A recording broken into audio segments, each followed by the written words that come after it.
हेयम दुखम, दुख जो है वो हेय है। हेय कारणम संयोगाख्यम, और संयोग जिसका नाम है वो हेय कारण। जो सनिमित्त है, निमित्त सहित है, उसका निमित्त है अविद्या। अविद्या सहित, अविद्या सहित जो संयोग है वो हेय का कारण है। उत्तम। अतः परम हानम वक्तव्यम, अब इसके बाद हान को बताना चाहिए, क्योंकि इस शास्त्र को जो है ये कहा गया था कि भैया ये चतुर्व्यूह शास्त्र है। चतुर्व्यूह शास्त्रम जो है ना, जैसे वो कहा गया था चिकित्सा, चिकित्सा शास्त्र जो चतुर्व्यूह बताया था, चिकित्सा शास्त्रम चतुर्व्यूहम, रोगो रोग हेतु आरोग्यम भैषज्यम इति इदमपि शास्त्रम चतुर्व्यूहम, कि संसार संसार हेतु मोक्ष मोक्षोपाय। संसार मतलब दुख, संसार हेतु दुख, संसार का हेतु दुख का हेतु, मोक्ष और मोक्ष का उपाय। वैसे देखो दुख कहने में इतनी सही समझ में नहीं आती बात। दुख की जगह पर जब आचार्य संसार शब्द का प्रयोग करते हैं तो इनकी मान्यता बिल्कुल स्पष्ट हो जाती है कि ये इस संसार को तो ये दुख रूप मानते हैं। और जो व्यक्ति संसार को दुख रूप मानता है वो संसार को परमात्मा का तो नहीं मान सकता कि ये परमात्मा का बनाया हुआ है। वो मतलब जो है ना, उसको फिर ये मानना पड़ेगा कि ये बनाया हुआ तो परमात्मा का नहीं है, तो अविद्याकृत है।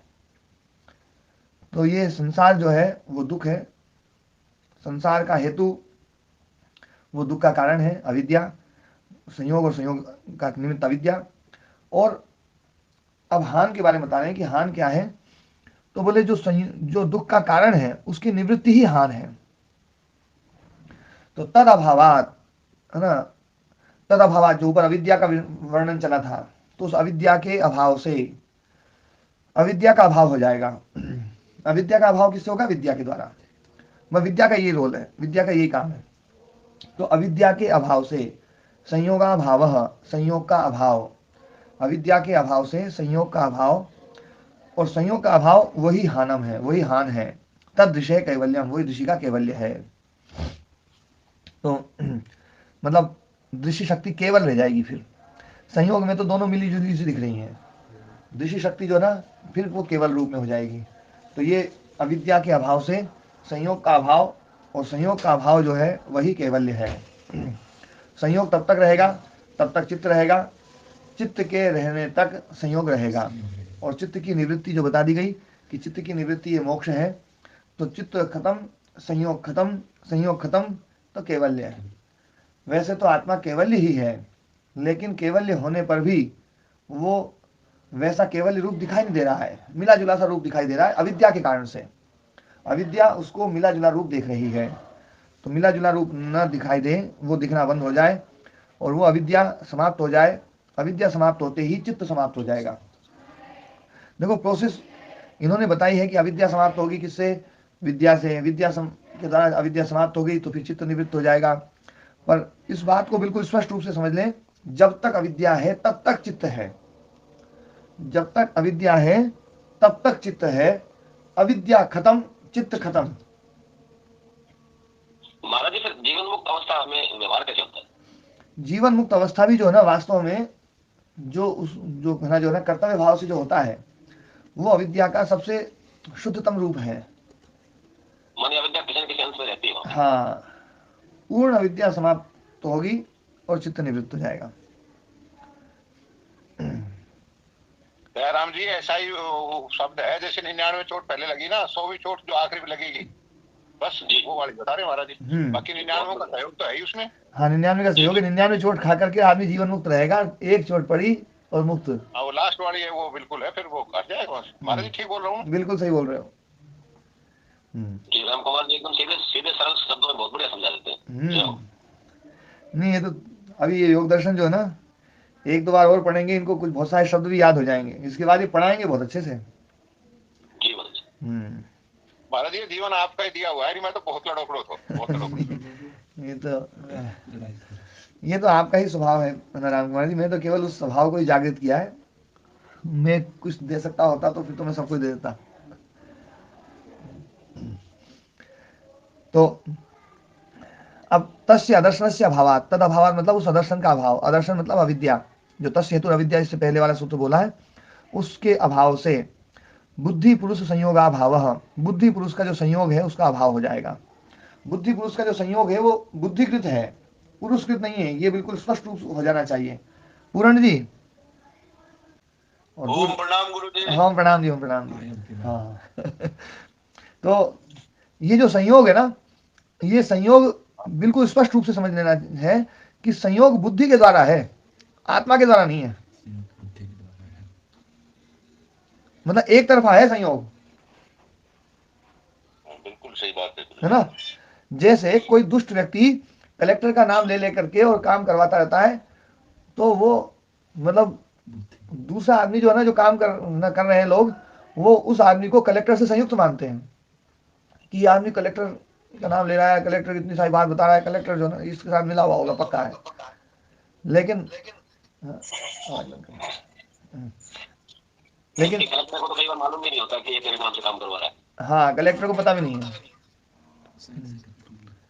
ना। कलेक्टर जो है वो, और उसका उसका जो संयोग है, वो संयोग उसके द्वारा ही है, कलेक्टर के द्वारा नहीं है। बस ऐसे ही यहाँ पर जो संयोग है, ये बुद्धिकृत संयोग है। कल पकड़ा गया महाराज जी एक, अच्छा, इटली में उपराष्ट्रपति अपने जाखड़ साहब के नाम से काम कर रहा था। इटली में?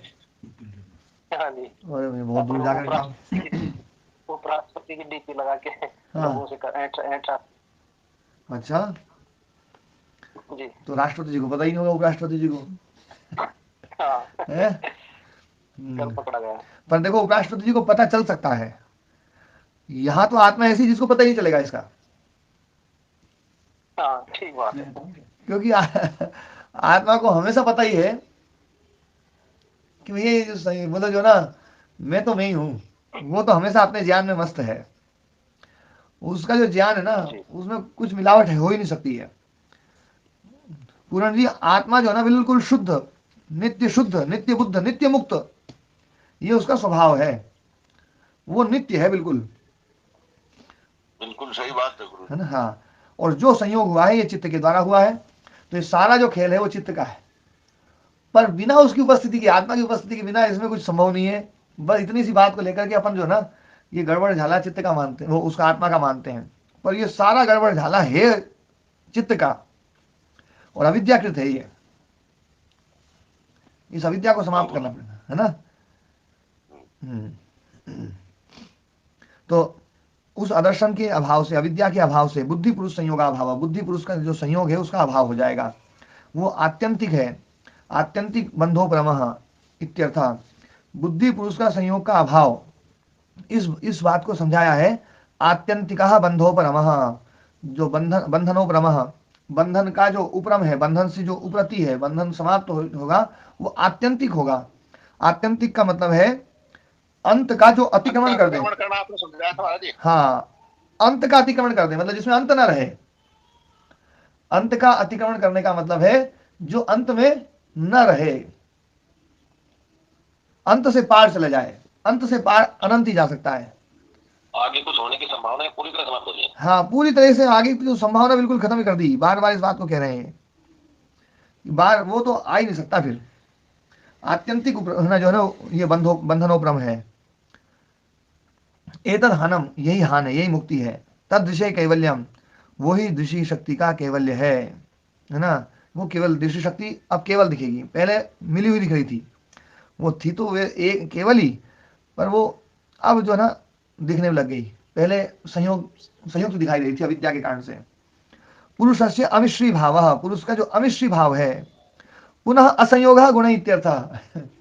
फिर बता दिया, थोड़ी देर पहले बोला, फिर बोल दिया। कितनी बार कह रहे हैं उसी बात को, उसी बात को 4 बार करें ताकि कोई भूल चूक ना करे। हाँ, कोई भूल चूक ना करे, पर फिर भी भूल चूक कर गए। मैं व्यास मुनि जी को होता ना, तो व्यास मुनि जी इस बात को तो हर जगह लिख देते। वैसे उन्होंने लिखी तो खूब है, पर फिर भी समझ में नहीं आ रही। पुनः असंयोग गुण ही इत्यर्थ, गुणों के साथ में फिर संयोग नहीं हो सकता। पुनः असंयोग गुण ही, गुण के साथ में, यहां पर देखो बुद्धि को गुण का नाम दे दिया है। वास्तव में बुद्धि जो है ना, ये गुणात्मक है, और इसकी निवृत्ति हो जाएगी, बुद्धि निवृत्ति हो जाएगी, गुण ही निवृत्त हो जाएंगे। मतलब सत्व रजस तमस रूप जो है ना वो समाप्त हो जाएगा, प्रकाश क्रिया स्थिति रूप जो है वो समाप्त हो जाएगा। चित्त में जो प्रकाश क्रिया स्थिति है, चित्त में जो गुणता है, वो संयोग के कारण से, अविद्या के कारण से है। मतलब यथार्थ रूप से मैं जो दर्शन का जो समझाऊं, इस संसार में जो भी प्रकाश है, जो भी क्रिया है और जो भी स्थिति है, उसका मूल कारण अविद्या है। अविद्या समाप्त हो जाए तो क्रिया नहीं हो सकती है, अविद्या समाप्त हो जाए तो स्थिति नहीं हो सकती है, अविद्या समाप्त हो जाए तो प्रकाश नहीं हो सकता है। प्रकाश तो है अविद्या। जी महाराज जी, ये बात महाराज जी बहुत लंबे समय से और कितने प्रकार से ये बात हमारी बुद्धि में बैठी हुई है कि सारी चेतनता और सारी क्रिया ये आत्मा से आई है, वो आत्मा से आई है, और जबकि वास्तव में इसका तात्पर्य है कि आत्मा का सानिध्य मात्र है। हाँ, देखो ये बात जब मैं बोलूंगा ना कि प्रकाश जो है ना वो अविद्या का कारण है, तो ये बात थोड़ी सी कईयों को समझ में नहीं आ सकती है। लेकिन ध्यान रखने वाली बात है, प्रकाश क्रिया स्थिति में जो प्रकाश है वो प्रकाश जड़ प्रकाश है। जड़ प्रकाश, उसी को अविद्या कहा गया है। जन्य ज्ञान, उत्पन्न होने वाला ज्ञान, उसी को तो प्रकाश शब्द से कहा जाएगा। सत्व का जो धर्म है वो प्रकाश, प्रकाशात्मक मतलब ज्ञानात्मक, बोधात्मक। और वो बोध कौन सा? उत्पन्न होने वाला बोध, सदा नहीं है, एक रस रहने वाला नहीं है। तो ये जो उत्पन्न होने वाला जो बोध है, ये उत्पन्न होने वाला बोध अविद्या के कारण से है। तो प्रकाश, हाँ, भगवत गीता में वहां 13वें अध्याय में बिल्कुल स्पष्ट कहा है कि चेतना जो है वो दृश्य का धर्म है। हाँ चेतना दृष्टि आदि बताए जी, तो वो चेतना यही चेतना के रूप में है, जो प्रकाशात्मक जो ना, और जो, हाँ, और जो नित्य चेतन ही है, वो नित्य जो ना, वो तो वो जो है ना वो उसका है, आत्म तत्व का, वो शुद्ध का है ना।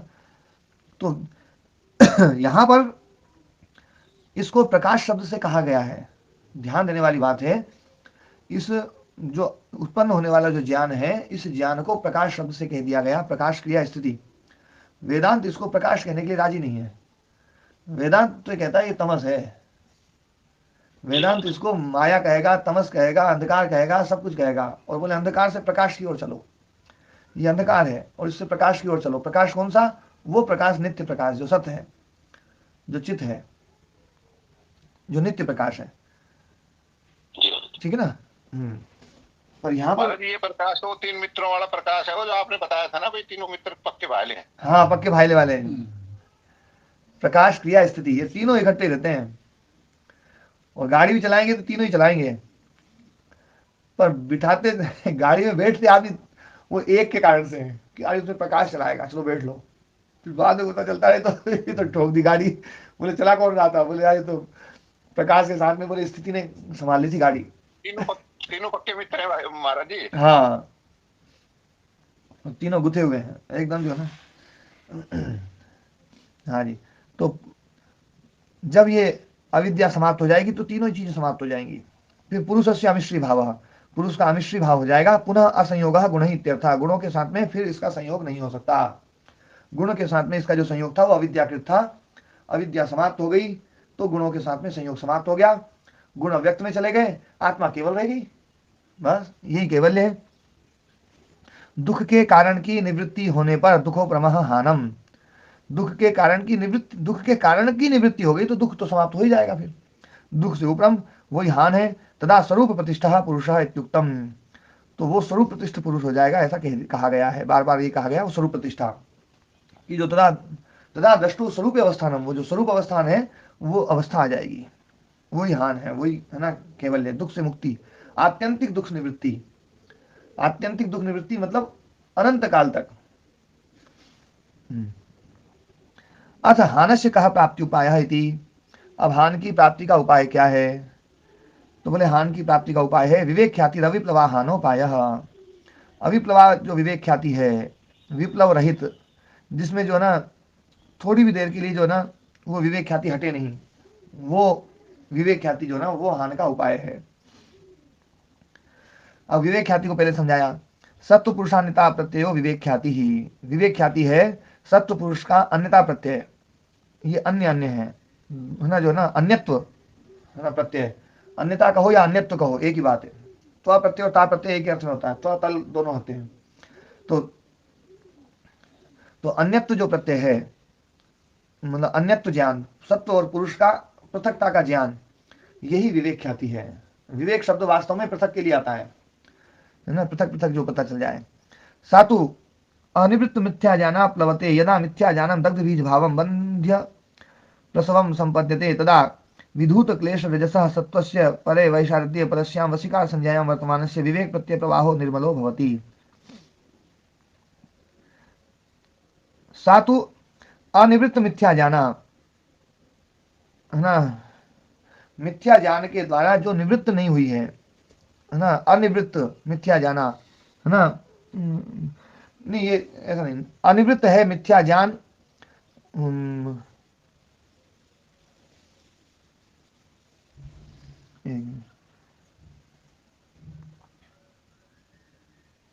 हाँ ये, जिसका अध्ययन हाँ, नहीं हुआ है। अनिवृत्त मिथ्या जाना, जिसका मिथ्या ज्ञान अभी निवृत्त नहीं हुआ है, ऐसी जो विवेक ख्याति है, सा प्लवते, वो प्लवित हो जाती है ना। प्लवते मतलब खंडित हो जाती है, च्यवते, प्लवते च्यवते, है ना, ये खंडित हो जाती है, मतलब वो रुक जाती है, क्योंकि अभी निवृत्त, मिथ्या ज्ञान निवृत्त नहीं हुआ है। तो ये प्रारंभिक अवस्था है, विवेक ख्याति की जो प्रारंभिक अवस्था है, उसमें विवेक ख्याति होती है, फिर मिथ्या ज्ञान फिर जोर पकड़ता है, फिर विवेक ख्याति आती है, फिर मिथ्या ज्ञान, ऐसी ये जो ना, ये धींगा मस्ती चलती है कुछ समय तक। लेकिन धीरे धीरे फिर जब विवेक ख्याति बिल्कुल, है ना, दृढ़ हो जाती है, तो मिथ्या ज्ञान निवृत्त हो जाता है। मिथ्या ज्ञान निवृत्त हो गया, बस काम दुनिया। यदा मिथ्या ज्ञानम दग्ध बीज भावम, जब मिथ्या ज्ञान जो ना दग्ध बीज भाव को प्राप्त हो जाए, दग्ध बीज भाव मतलब जिसमें बीज भाव, वो कुछ पैदा करने का जो उसका सामर्थ्य है, वो ही उसका समाप्त हो जाए। बंध्य प्रसवम, जो उसका प्रसव का सामर्थ्य, जिसका वो उसमें बंध्यत्व आ जाए, वो पैदा न कर पाए, बंध्य प्रसवम संपद्यते, तदा विधूत क्लेश रजस, है ना, क्लेश रूपी मल जो है वो जिसका धुल गया है ना, ऐसा जो विधूत क्लेश रजस, है ना, ऐसा सत्व से, ऐसे सत्व का, बुद्धि सत्व का, परे वैसारध्य, वैसारध्य, है ना, जो ना, मतलब निर्मलता, वैशारध्य अवस्था बोलते हैं निर्मलता को, जिसमें मल जिसमें समाप्त हो जाए, तो जो मतलब परम निर्मलता आ जाए, है ना। परस्याम वशिकार संज्ञायाम, जो वशिकार संज्ञा है, दृष्टानुश्रविक विषय वितृष्ण से वशिकार संज्ञा वैराग्यम जो कहा गया था ना, दृष्ट विषय और आनुश्रविक विषय, उनसे जो, उनसे भी जब, है ना, हमारी इच्छा बिल्कुल समाप्त हो जाए, दृष्ट विषय और आनुश्रविक विषय, इन सब विषयों से तृष्णा जिसकी समाप्त हो गई है, ऐसी वो वशिकार संज्ञा, है ना, होने पर, वर्तमानस्य, इन सब के वर्तमान होने पर, विवेक प्रत्यय प्रवाहो निर्मलो भवति, विवेक प्रत्यय प्रवाह जो है ना निर्मल मल रहित हो जाता है, फिर उसमें अविद्या नहीं रहती है। सा विवेक ख्याति अविप्लवा, वो अविप्लव विवेक ख्याति है, वो हानस्य उपाय, वो हान का उपाय है। ततो मिथ्या ज्ञान से दग्ध दग्ध बीज भाव भावोपगम, और मिथ्या ज्ञान का जो दग्ध बीज भावोपगम हो जाएगा, पुनश्च अप्रसव, फिर वो पैदा नहीं हो सकता। जिसको विद्या ने मार दिया, विवेक ख्याति ने मार दिया ना, वो फिर उसमें प्रसव नहीं हो सकता। दयाराम जी, जी महाराज, वो तो अव्यक्त में पहुंचेगा ना, तो वो अव्यक्त पैदा नहीं हो सकता। जी महाराज, हाँ, काल जिसको अव्यक्त सा कर दे, तो वास्तव में वो अव्यक्त नहीं है, वो धर्म लक्षण अवस्था परिणाम है। काल केवल जी धर्म महाराज। लक्षण अवस्था परिणाम करता है, असली मार तो अभी ना ये विवेक ख्याति मारती है। जी, वास्तव में वो उत्पत्ति है ही नहीं जी, इस रूप में देखें तो उत्पत्ति है नहीं, वास्तव में तो वो अविद्या के कारण वैसा लग ही रहा है, बस हाँ, इसीलिए कह दिया कि ये संसार मिथ्या है, ऐसा लग रहा है, शंकराचार्य जी ने कहा है, हाँ, इसीलिए कहा है। तो पुनश्च अप्रसव, फिर प्रसव नहीं हो सकता। इत्येषा मोक्षस्य मार्गः हानस्य उपायः, यही मोक्ष का मार्ग है, यही हान का उपाय है। मोक्ष मार्ग या हान उपाय दोनों एक बात है। तो ये हानस्य उपाय ये बता दिया, ये मोक्ष का मार्ग है ये बता दिया। और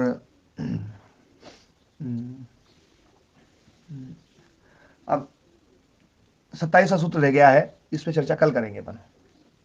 इसकी कोई प्रश्न हो तो प्रश्न पूछ सकते हैं।